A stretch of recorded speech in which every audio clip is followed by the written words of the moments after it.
हे सगळं श्रेय जे आहे ते अखिल भारतीय मराठी चित्रपट महामंडळाचे जे सन्माननीय सदस्य जे मतदान करतात, जे आमचे मतदार आहेत, त्यांचं हे श्रेय आहे.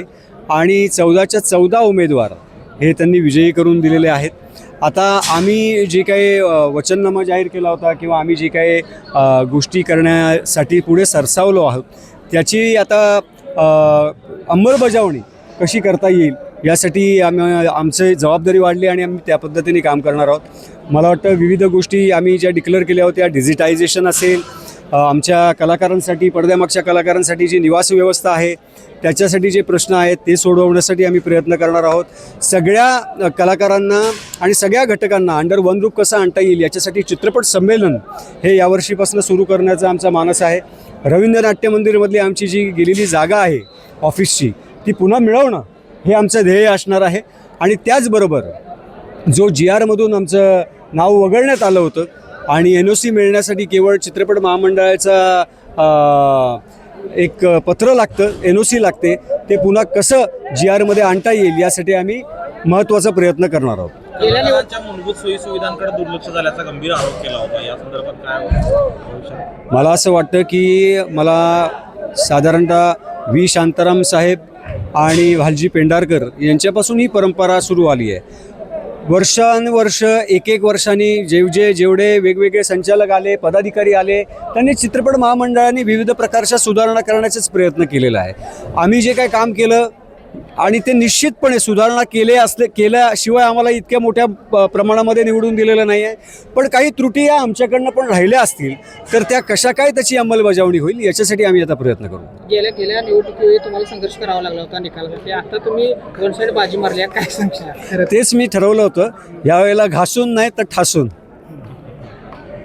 थँक्यू. एका वाक्यात काय उत्तर देईल? मला असं वाटतं की आमचे विरोधकच कोणी नाही आहेत.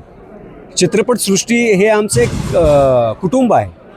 आज निवडणूक संपली, उद्यापासून आम्हाला एकमेकांसोबत काम करायचं आहे. त्याच्यामुळे आमची त्यांना मागणी असेल किंवा आम्ही त्यांना आवाहन करतो की तुम्ही आमच्यासोबत काम करायला आहे. त्याही आमच्याच आहेत. त्यांनी आमच्यासोबत मागच्या बॉडीमध्ये काम केलेलं आहे, आमच्याच पॅनलमधून होत्या त्या. आणि वर्षाताई निश्चितपणे आम्हाला सहकार्य करते. आदरणीय परिवहन मंत्री प्रतापजी सरनाईक यांच्याकडे आम्ही मागणी केलेली आहे आणि लवकरच आमचं शिष्टमंडळ त्यांची मंत्रालयात त्यांच्या दालनामध्ये भेट घेऊ आणि त्यांचे जे ST डेपो तालुक्यामध्ये आहेत तिकडे जर का आम्हाला एक 100 कपॅसिटीचं AC कंटेनर थिएटर बांधून मिळालं, BOT तत्वावरती जरी मिळालं तरीसुद्धा मराठी सिनेमासाठी आपल्याला छोट्या स्क्रीन्स अवेलेबल होतील.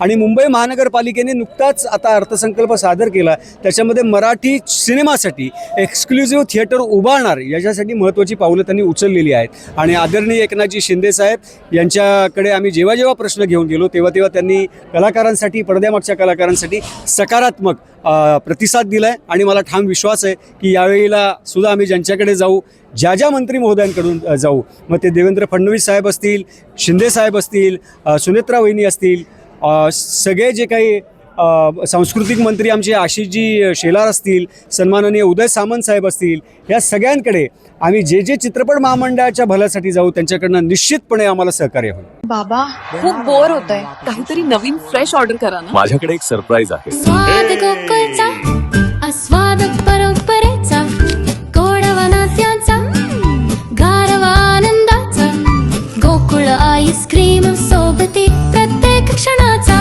गोकुळ आईस्क्रीम.